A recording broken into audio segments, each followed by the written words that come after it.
Hi there! In this video I'm going to talk about two of the best glucose sensors on the market, namely the Dexcom G7 and the FreeStyle Libre 3. I made this video because it's actually not all that easy to choose between these two sensors. At face value they might look fairly similar, but there are important differences. This video will hopefully help you to make a choice between these two sensors.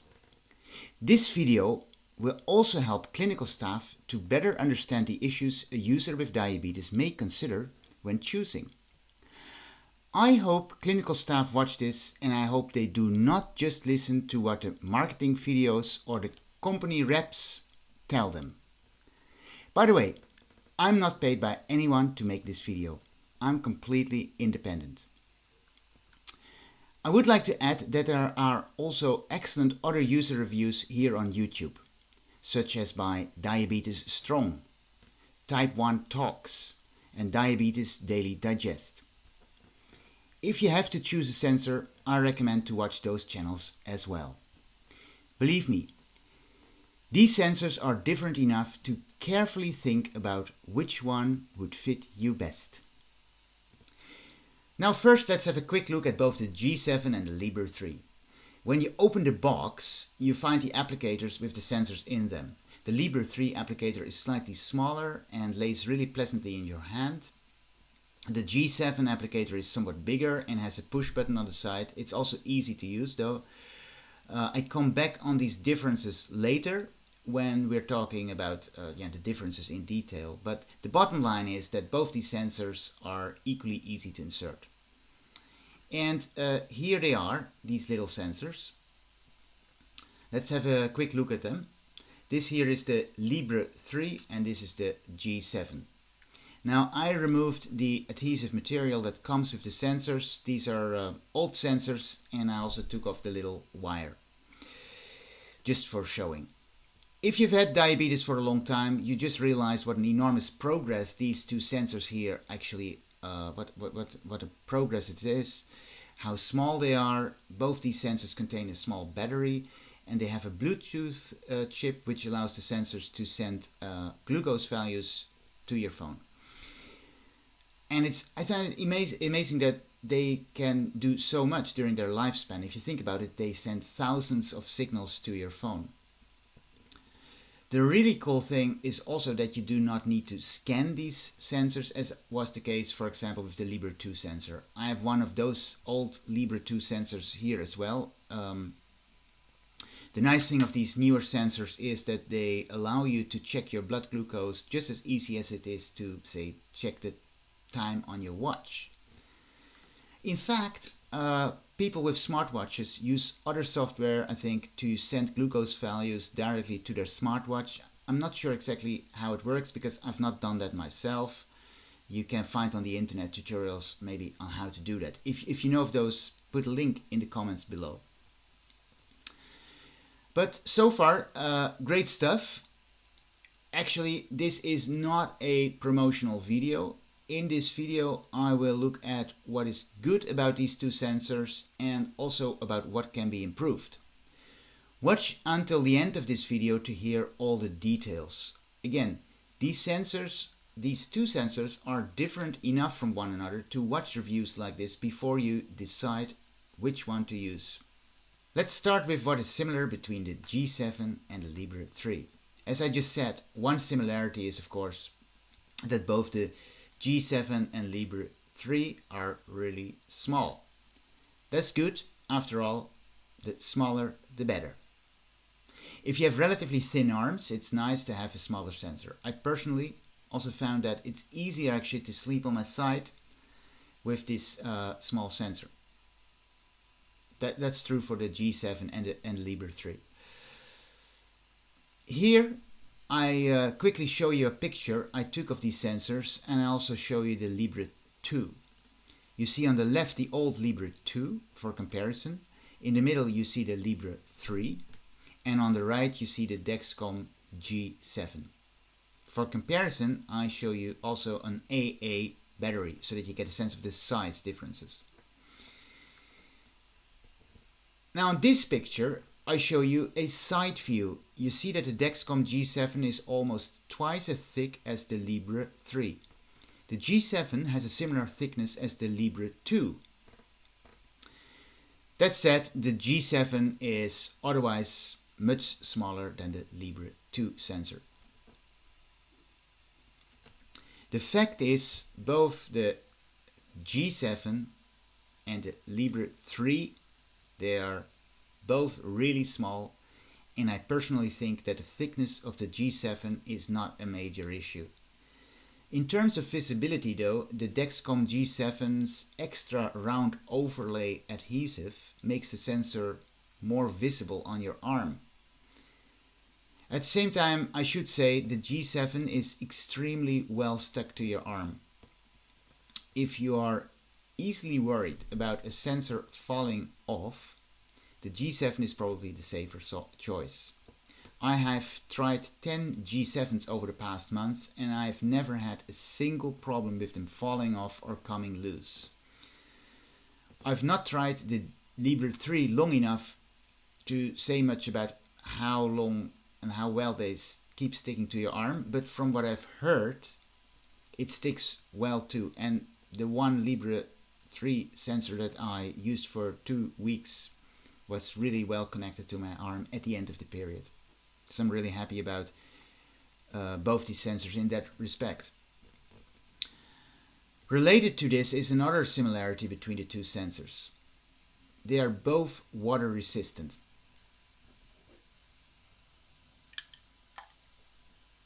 I've been showering and swimming with both sensors in the sea without an issue. Apparently the salty water is no problem for them, although I'm not sure, of course, how long you can stay in. I usually go in for a relatively short period just for leisure. I actually know someone who goes scuba diving with a Libre 2, and that does not seem to be a problem. Actually, all these sensors that I know of, they are water resistant. A final other important similarity between the sensors is that both systems will automatically connect to the cloud. That is, data are uploaded and online you can download reports about your glucose profile. There's some differences about exactly how that works, which I will talk about later in the video, and I think that is quite important, so watch until the end to hear all these differences. I think this is how far the main similarities go, so now let's go to what is different.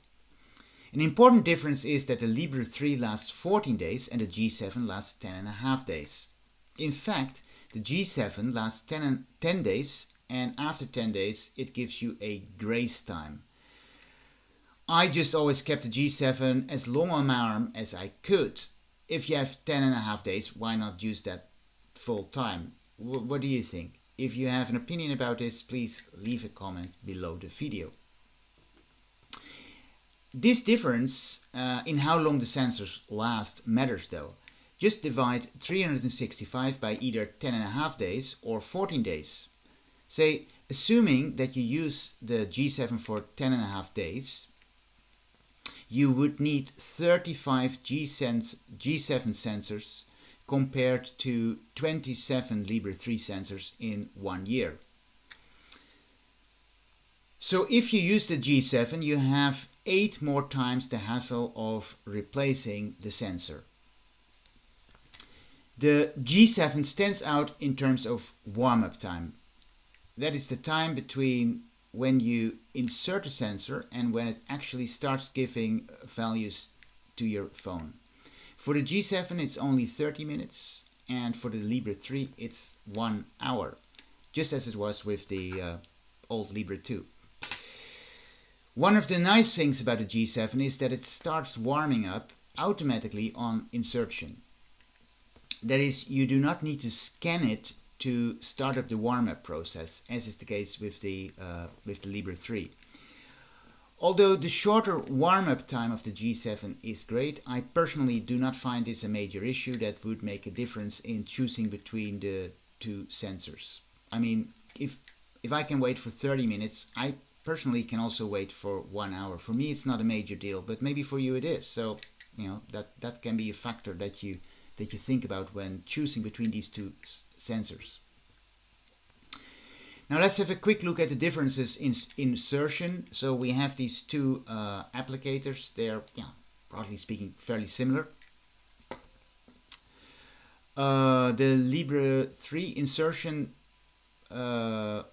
mechanism is similar to the Libre 2 sensor, except that the whole thing comes in one applicator, unlike the Libre 2. If you open the Libre 3 applicator, you push this against your arm and it shoots in. So that's really easy. The G7 applicator is similar in that you push it against, so you open it and then you push the thing against your arm, but you need to push this this button. Personally, actually, I must say I like that about the G7, because it feels like you can perfectly position it, and once you're fully happy with the position where you want to put it, you can take it off and you can think a little bit about it, and then you click and then it goes in. So then you press the button. I found it really, it felt really good doing that. But on the other hand, I find the Libre 3 insertions feel somewhat lighter. Maybe just because it's a slightly smaller device. I don't know. I mean, they're both good applicators and they are really easy and convenient to use. I think the insertion process in and of itself is not a reason to choose one of these two sensors. Another difference is the frequency with which glucose values are sent to your phone. For the G7, it's very straightforward. It sends a value, to the best of my knowledge, every 5 minutes. And if you look at the data later, you can see you have a data point for every 5 minutes. For the Libre 3, you get more data. Now, I personally must say, if I get a data point every 5 minutes, for me personally, that is actually enough. But the bottom line is that both sensors, they give you a lot of data to make your decisions on. A difference, though, is how easy it is to follow the frequently measured values. That's something I will talk about later. Watch to the end of the video if you want to hear more about these differences. But first, let's have a look at the sensor accuracy.